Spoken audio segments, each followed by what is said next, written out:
Sir ఇప్పుడు కడప ఎంపీగా అవినాష్ రాజీనామా చేస్తున్నారు. జగన్ పోటీ చేయబోతున్నారు అని చెప్పేసి ఒక వార్త వస్తుంది. ఒకవేళ అది నిజమైతే పార్లమెంట్‌లో మళ్ళీ జగన్ ఎళ్తారు అంటారా? యాక్చువల్‌గా ఇప్పుడు ఒకటి ఈ రాజకీయంలో ఏది పర్మనెంట్ కాదు కాబట్టి ప్రస్తుతానికి ఎమ్మెల్యే రేంజ్‌లో ఉన్న ఈ కాన్స్టిట్యుయెన్సీలు అన్నీ కూడా జగన్‌కి చాలా వ్యతిరేకంగా వచ్చేసింది ప్రజల్లో. అతని గురించి తెలిసిపోయి అన్నీ తెలిసిపోయి హిమాలయాల్లోకి వెళ్ళిపోయి అక్కడ కూడా ఒక ప్యాలెస్ కట్టుకున్నాడని ఒకటి కాదు చాలా వచ్చేసినాయి. అదేదో బిల్డింగ్ వేసి ఇక్కడ అది మరి ఎంతుందని చెప్తున్నారు. ఎంతవరకు రెంట్‌కి దొరకబెట్టి నెలకు 5-6 లక్షలు పెడితే బ్రహ్మాండం దొరుకుతుంది. సో అతనికి మొత్తానికి అక్కడికి వెళ్ళటంలో ఉన్న కారణం ఏంటంటే మోడీ హస్తం ఉంది. మోడీ అక్కడికి వచ్చామంటున్నాడు, పడిపోనివ్వడు. ఎందుకంటే అతను ఎగెనెస్ట్ అంటే ఎవరంటే చంద్రబాబు నాయుడే. అతను పర్సనల్గా అతనంటే ఇష్టపడ్డా అతనికి హెల్ప్ చేయలేదు ఒకప్పుడు, ఇతను ఎన్డీఏ చైర్మన్గా ఉన్నప్పుడు. నేను చాలాసార్లు చెప్పాను, మళ్ళీ మళ్ళీ చెప్పుకుంటే బాగోదు. కానీ చంద్రబాబు నాయుడిని ఎందుకు పవన్ కళ్యాణ్ని జగన్ పెట్టుకుంటాడంటే జగన్ సమర్థుడు, డబ్బులు ఇచ్చాడు చాలా వాళ్ళకి, చాలా చాలా డబ్బు ఇచ్చాడు. అమిత్ షా వాళ్ళకి చాలా ఇచ్చాడు. అదే వైఎస్ రాజశేఖర రెడ్డి గారికి ఉండేది ఆడవాడు. ఈ సదరన్ రాష్ట్రాల్లో ఉన్నవాడు ఎక్కువ డబ్బు ఇచ్చేది ఆంధ్రాయే, కాంగ్రెస్ పార్టీకి రన్ అవ్వడానికి ఇచ్చేవాడు. ఓకే, అది చేగుండ హరిరామ గారికి కూడా తెలిసి ఈ విషయం అంతా చాలామంది తెలుసు. అది జగన్ అలా పాటించాడు.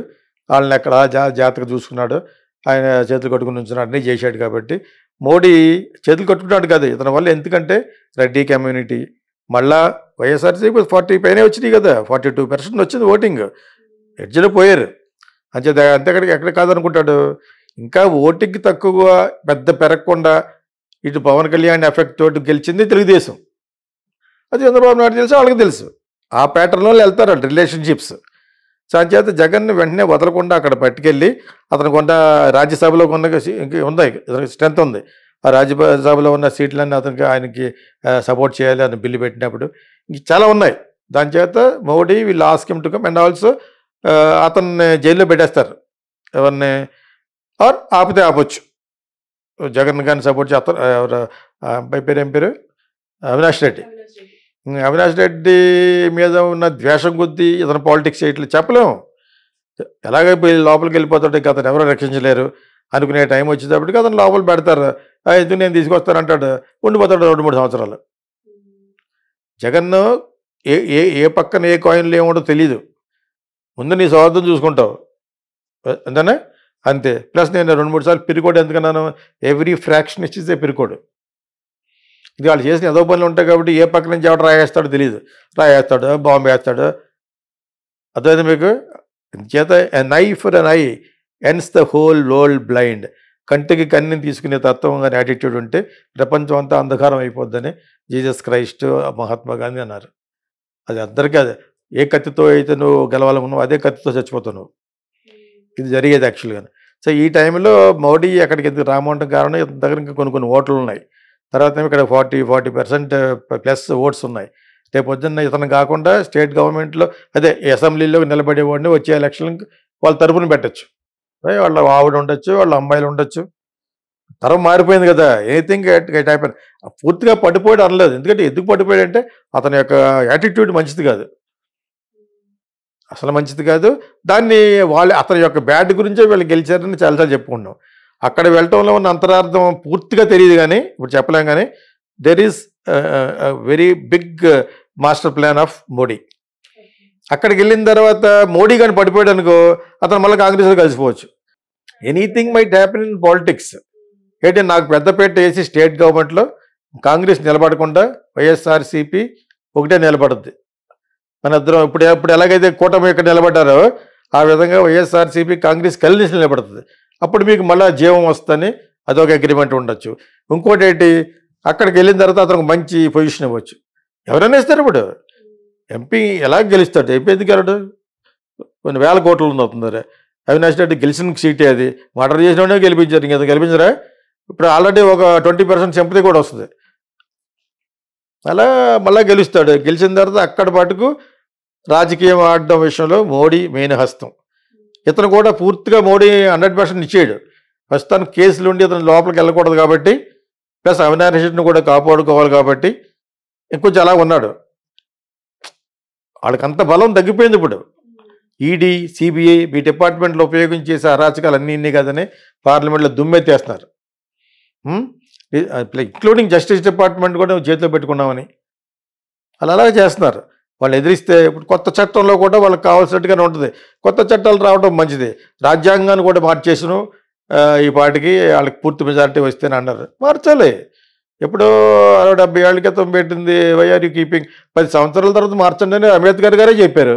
ఇంకా అందుకంటే ఏంటి, ఆయన చెప్పింది ఒక మాట ఏం లేదు. వాళ్ళు ఆయన విగ్రహాలు కట్టేస్తారు అంతే.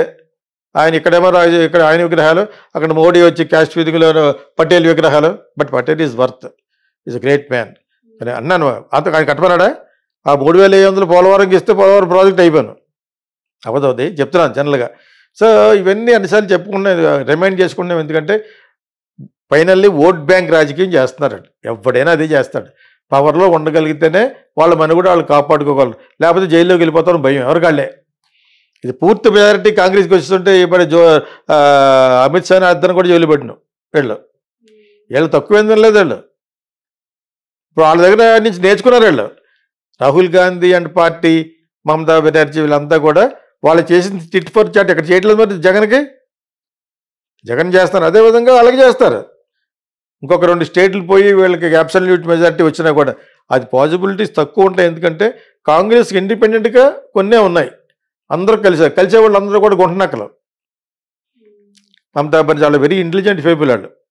అవి ఉన్న 10 మంది 15 మంది ఉంటారు కదా, they Bengalis are very intelligent. అంచేత వాళ్ళు వెంటనే కలవరు కూడా. ఎప్పుడైనా ఇంటర్నేషనల్ ఫిల్మ్ ఫెస్టివల్ కలిసినప్పుడు బెంగాలీస్ వస్తారు కదా, వాళ్ళందరూ ఒకసారికి వెళ్ళిపోతారు. పుష అంటారు, తాగుతూ ఉంటారు కాఫీలు అయినాయి. మనమంతా కలరాళ్ళు. అంచేత వాళ్ళ యాటిట్యూడే డిఫరెంట్. అంచేత వెయిట్ చేస్తారంటే ఇతను రోడ్ పడిపోయిన తర్వాత 20 టైం పడుతుంది. ఒక వ్యాధి వస్తుంది మనిషికి, అయ్యో తగ్గట్లేదు అంటే తిన్నట్లాగా వెళ్ళిపోతారు, పప్పుకి వెళ్ళిపోతారంటే ఎలాగా? వ్యాధి రావటం వరకే దాని బాధ్యత, వచ్చిన తర్వాత వెళ్ళిపోవడం దాని బాధ్యత కాదు. కొంచెం టైం పడదా? ఇంజక్షన్ చేసుకోవాలి, పారాసిటమాల్ వేసుకోవాలి. ఆ ప్రాసెస్సే మనోడు ఎక్కడ బళ్ళ పక్కన పెట్టి ఎంపీకి గెలిచి కొంచెం ఢిల్లీలో కూర్చుంటాడు. అక్కడ గురించి కూర్చుని చక్రం తిప్పాలనే చూస్తాడు. సెక్యూరిటీ వైజ్ అన్నింటి వైజ్ కూడా. లేదా ఇక్కడ చంద్రబాబు నాయుడు నేను ఈ స్టేట్లో ఉండకుండా చేస్తాను అంటున్నాడు. డైరెక్ట్ ఛాలెంజ్ చేస్తున్నాడు. నీ పార్టీ ఉండదు, నువ్వు ఉండదు అన్న దట్ ఈస్ వెరీ డిఫికల్ట్. కానీ అది ఉన్న ఉక్రోషంలో అలాగ అంటున్నాడు. కానీ యూ కెనాట్, బికాజ్ 40 పైనే % ఇంకా ఓటింగ్ ఉంది. ఒకసారి నేను నిలబడిన పార్టీ ప్రెసిడెంటే నా జీవితంలో సీఎం అవ్వను, ఇంకా అంతే మా పార్టీలో కొత్త వాళ్ళు అవుతారు అని అన్నాడు. ఇంకో టప్పర్ అంతా మర్చిపోతారు. అర్థమైనప్పుడు రాజకీయంలో anything might happen depending on how you are convincing the voters hearts. వాళ్ళ యొక్క హృదయాలను ఎలా గెలుచుకుంటాం అనేది. అందుకని మళ్ళీ ఓదార్పు యాత్ర అంటే ఇప్పుడు చిరాకంట తూ అంటారు. మళ్ళీ ఓదార్పు యాత్ర ఏంటి? దేనికి ఓదార్పు? నువ్వు ఓడిపోయావునా? నువ్వు ఎందుకు ఓడిపోయావు? నీ గురించి స్వయంకృతాపరాధం ఓడిపోయావు. అప్పుడంటే మీ ఫాదర్ పోయారు కాబట్టి అదైనా 1 రోజు వెళ్తారు, 2 రోజులు వెళ్తారు. 360 రోజులు నేను ఓదార్పు యాత్ర చేస్తానన్న ఒకటి ఒకనే చూశాను Guinness book of world record. అవి వదొస్తూనే ఉంటాడు మాట. ఆ ఓదార్చుకునేవాడు పైన అంటాడు, బోరు కూడా ఎత్తుంది నాకు రాజశేఖర రెడ్డి. అంచేత ఇప్పుడు మళ్ళీ ఓదార్పు యాత్రకి వెళ్ళి అసలు పాదయాత్ర కనిపెట్టిందే వైఎస్ రాజశేఖర రెడ్డి. తర్వాత అందరూ ఫాలో అయిపోయారు. ఈ మధ్యన మరి రాహుల్ గాంధీకి కూడా ప్రూవ్ అయిపోయింది కదా. జోడో యాత్రకి వెళ్ళి వచ్చిన తర్వాత సీట్లు వచ్చినాయి వాళ్ళకి. సినారియో మారిపోయింది. బీజేపీ ఒక లెవెల్కి వచ్చేసింది. 400 అనేవారు. 400 లేదు, 300 లేదు, 200 కొంచెం పైకి వచ్చారు అంతే. అంతేనా? అంచేత ఇతను అక్కడికి వెళ్ళటంలో చాలా ఉంటుంది. ఇది ఒక పారాసెటమాల్, డోలో 500 లాగా మెడిసిన్. ఇంకోటి కొంత అక్కడికి వెళ్ళిన తర్వాత చూస్తాడు. ఓకే, కొంచెం ధైర్యంగా ఉండాలి. అతను చాలా భయస్తుడు. చంద్రబాబు నాయుడు నేను ఇక్కడ బతకనేమో ఆ టైంలో ఆ డైలాగ్ భయపడిపోతున్నాడు. ఇతనే కాదు, ఫ్రాక్షన్లో ఉన్న వాళ్ళందరూ కూడా ఇంతే. అంటే చాలా ఎదవ పనులు చేస్తుంటారు కాబట్టి. ఇతను చాలా అరాచకాలు చేశాడట. అంటే ఈ లోకల్గా ఉంటే అంత సెక్యూరిటీ ఉండదు. సొంతంగా సెక్యూరిటీగా పెట్టాలంటే నెలకు 5-6 కోట్లు అవుద్ది. నువ్వు వచ్చి పెట్టుకోవచ్చు. బ్యూటిఫుల్ కమాండర్స్ అయ్యి ఉంటారు, కానీ ఇంటెలిజెన్స్ ఉండదు. ఇంటెలిజెన్స్ అంటే గవర్నమెంట్ తరఫున శాలరీ ఇచ్చుకుని వాళ్ళు కనిపెడతారు. ఇంటెలిజెన్స్ల ప్రకారంగా వెళ్ళొద్దని చెప్తారు. ఇంక్లూడింగ్ రాజశేఖర రెడ్డిని కూడా దీని గురించి కాదు, వెదర్ బాగోలేదని వద్దన్నారు. మామూలుగా ఎక్సైడ్ ఆర్ ఇంటెలిజెన్స్ ఇంకొక విధంగా కూడా చెప్పదు, అన్ని చెప్పరు. ఇంటెలిజెన్స్ మొత్తం ఫ్యాక్ట్ చెప్పారు, కానీ వాళ్ళు కొన్ని కొన్ని తెలుస్తూ ఉంటాయి ఫోన్ల ద్వారా. ఇట్స్ వెరీ బిగ్ డిపార్ట్మెంట్ అది. అది ఉండదు ఇప్పుడు ఎవరికి, జగన్కి. అది చంద్రబాబు నాయుడు గారికి ఉంటుంది. చంద్రబాబు నాయుడు గారు అపోజిషన్లో ఉన్నప్పుడు కూడా మరి సెక్యూరిటీ పెట్టుకున్నాడు కదా, ఎన్డీఏ చైర్మన్ చేశాడు కాబట్టి ఎవరికి వెళ్ళదు, అలాగా అతను ఒక్కడికి ఇచ్చారు. సో ఎప్పుడూ 6-7 ఉంటారు, అంత ఎవ్రీథింగ్ గవర్నమెంట్ బేర్ చేస్తుంది. అంచేత ఆ సీన్ ఇతను లేదు. 11 సీట్లు కూడా సరిగ్గా వచ్చినాయి లేవు. ఇప్పుడు మరి పార్లమెంట్లో నిలబడడం వల్ల అంతరార్థం ఏంటంటే ఢిల్లీలో ఉండడం వల్ల ఇతనికి సెక్యూరిటీ రీజన్స్ బాగుంటాయి. రెండవది కాంగ్రెస్లో జంప్ చేద్దామా, బీజేపీలో జంప్ చేద్దాం అనేది అక్కడ యొక్క పరిస్థితిని కూడా ఆలోచిస్తాడు. బట్ పార్లమెంట్లో ఉంటాడు. కేసులు ఏముంది, కేసులు అందరికీ ఉంటాయి. కేసులు ఎవరికి ఎవ్రీబడీ హాస్ గాట్ కేసు. అయ్యా అతనికి దాని మీద భయం లేదు. యాక్చువల్గా జగన్ కేసులు నిలబడవు, కాంగ్రెస్ పెట్టింది ఊరుకునేది. వాళ్ళ ఫాదర్ సీఎంఓ సంపాదించుకున్నాడు, ఫిట్ కోక్రో అన్నారు, ఫిట్ ప్రోకో అని అన్నారు. యాక్చువల్గా అంటే నేను నీకు చేస్తాను, నువ్వు నాకు చేయి. అలాగే ప్రపంచం అంతా ఉంది. ఇప్పుడు నువ్వు నన్ను నేను నా కార్లు నీ దగ్గర అమ్మనిస్తే నీ దగ్గర ఫ్యాక్టరీ పెడతానంటాడు ఎవడో ఎలాన్ మస్క్. మోడీ బాగా పెట్టుకొని ఇంత ట్యాక్స్ కట్టాలంటాడు, ఈ రేటుకి అమ్మాలంటాడు. అక్కడ అడిగి ఎత్తుకుపోతుంది, అడిగి నన్ను డిమాండ్ చేయటం నిన్నే డిమాండ్ చేస్తుంది. India is in position. Market ఎక్కడ ఉంది, ఏ ప్రోడక్ట్ అయినాను ఇండియాలోనే ఉంది, ఎక్కడెక్కడ జనాభా కాబట్టి. India is wanted by many countries. నువ్వు ఎలాన్ మస్క్ అయితే ఎవరికి కావాలి, ఎవడైతే కావాలి, ఇక్కడ రూల్ ప్రకారంగా అయితేనే నువ్వు చేయాలి. నువ్వు ఇక్కడ తయారు చేస్తే ఇక్కడే 100% తయారు చేయాలి. ఇక్కడ ప్రైస్ అలాగే ఉంటుంది. నువ్వు బిగినింగే ₹1,00,00,000 కార్ పెడతాను, ఎలక్ట్రిక్ కార్ పెడతానంటే కొనరు. అది వాళ్ళకి సంబంధం లేదు. నువ్వు ఇంత ట్యాక్స్ కడితే 2 కోట్లు పెట్టుకో, నీ ఇష్టం. 2 కోట్లు పెడితే 10 కార్లు అమ్ముతావు, 30 లక్షలు పెడితే 3,000 కార్లు అమ్ముతావు. అంచేత government has goat different policies in India. ఎవరు వచ్చినా కూడా ఇవి మారవు. ఇవొకటి ఫారెన్ పాలసీ, ఒకటి డిఫెన్స్ ఒకటి, ఇవన్నీ మారవు అన్నమాట. అంచేత మనోడు అక్కడికి వెళ్ళటం గురించి మాట్లాడుకుంటున్నాం కాబట్టి పార్లమెంట్కి వెళ్ళటంలో చాలా అంతరార్థం ఉంది.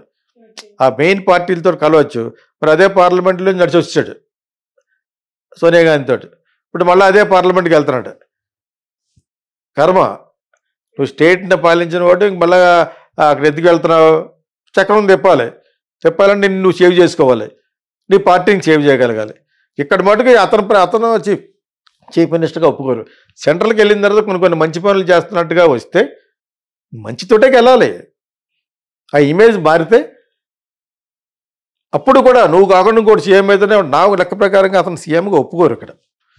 ఎందుకంటే అంత బ్యాడ్ వచ్చేసింది, అన్నీ ప్రూవ్ అయిపోతున్నాయి. ఇప్పుడు ఇంత బ్యాడ్ ఉన్నా కూడా చంద్రబాబు నాయుడు ఇంత చూపిస్తాడు ఇప్పుడు ఈ 5 సంవత్సరాల్లోనూ. నిజంగా కూడా వాళ్ళు ఇంత చేయలేదు, అంతే చేశారు.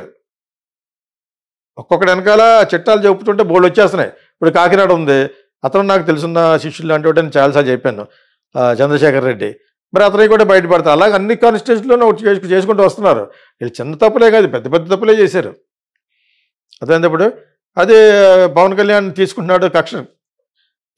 మరి నువ్వు తిట్టు కాకుండా నీ లెవెల్ ఏంటి, ఒక స్టార్ని బట్టి అలా మాట్లాడకూడదు. అసలు కాపు అంటే టాప్ లీడర్. మీరు ఎంతమంది ఉన్నారు? 6% ఉన్నారు. 37% ఉన్నవాళ్ళు, వాళ్ళు 27% ఉన్న వాళ్ళని మీరు ఎలాగంటావు? నువ్వు ఎన్ని దమ్ములు నీకు? చంద్రశేఖర్ అన్న బాగా కావాల్సి ఉంటే బాగా పవన్ కళ్యాణ్ కంటే. ఎందుకు చెప్తానంటే ఇప్పుడు అనుభవిస్తున్నాడు పర్యవసానం. రైట్ చేసి పడేస్తాడు గోడౌన్స్, రైస్ ఇవన్నీ. తర్వాత షిప్లో నువ్వు ఎక్కడెక్కడ ఏం పంపావు, నేపాల్లో ఎలా చేశారో ఇవన్నీ బయటకు వస్తాయి. ఇవన్నీ ఏంటి, రాజమండ్రిలో ఆడు కాపాడే వెళ్ళాను, ఆడి జులుం ఇది ఎక్కువ. రంపచోడవరంలో ఆ డ్రైవర్ని చంపేసి ఇంటికి వెళ్ళి ఇచ్చి వచ్చారట. మీరు ఇటువంటివన్నీ ఏమనుకున్నారు? మీరు బార్బెరిక్ యాక్ట్స్ కదా ఇవన్నీ. అంచేది ఇవన్నీ ఆలోచించి ఇంకా చాలా ఉన్నాయి, చాలా బయటపెడతారు. ఈలోగా అతను అక్కడ ఉంటేనే కరెక్ట్. ఇతను సంపాదించిన డబ్బులు అప్పుడు ఒక 1000 కోట్లు, అప్పుడు 100 కోట్లు ఇచ్చుకుంటూ ఉంటే అక్కడ విచిత్రం ఏంటంటే ఇతను రోజంతా తిట్టి రఘురామరాజు గారు ఎక్కడికి వచ్చాడు, ఇతనేమో అక్కడికి వెళ్తున్నాడు. అతను కూర్చుని పనేయాలి ఇదే పాట.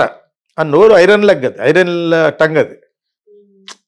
వీళ్ళు కూడా ఇవ్వడానికి, మంచి పాత్ర ఇవ్వడానికి ఎందుకు భయపడతానంటే రేపొద్దు 7 మీద కూడా తిరుగుతాడని భయం. ఈరోజు కూడా మన వీడియో ద్వారా తెలుసుకోవాల్సి ఏంటంటే అది నోరు కొంచెం తమిళ్లో సంభాళించుకోవాలంటారు. నోరు హ్యాస్ టు బి కంట్రోల్డ్.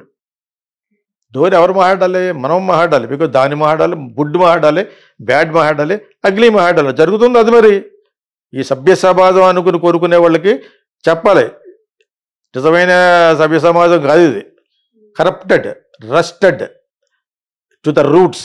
ఏదో మనం మాటలు మాట్లాడేస్తే సరిపోయి కాదు కదా. ఎవ్రీథింగ్ ఈ స్పాయిల్డ్లో ఉన్నాం. Lot of spoiled brats around society as well as social structure. ఆ సోషల్ స్ట్రక్చర్లో ఉండి మాట్లాడి మరి చెప్పగలిగే సత్తా ఉంటే మనం చెప్పాలి. ఎవరి మీద ఎందుకుంటే ద్వేషం, మనకి సుపారీ చేసే చంపుకునే వాళ్ళు కూడా మారితే మంచిది అనుకుంటాం. ఇంకా మంచి జీవితంలోకి వెళ్ళండి, ఎందుకు ఇది ఒక జీవితం అని చెప్పేసి, అంతే కదా. ఇంకొకరు నరికేయమంటే నరికేసి ఏదో 10,000 కోసం, 1,00,000 కోసం, అది అంత అవసరం అని ఆ సామర్థ్యత వేరే చోట చూపించమని కూడా I want to give a message. నేను ఎప్పటి నుంచో సుపారీస్ మీద సినిమా తీయాలని ఉండేది నాకు. వాళ్ళకి ఏం తెలీదు, వీళ్ళకి వైరుధ్యం ఉండదు. వీడెవడో డబ్బులు ఇచ్చో చంపేస్తాడు. ఒక్కసారి మనసు పెట్టి చూస్తే మీరు ఆ పని చేయరు. హార్ట్ పెట్టి ఆలోచించగలిగిదని.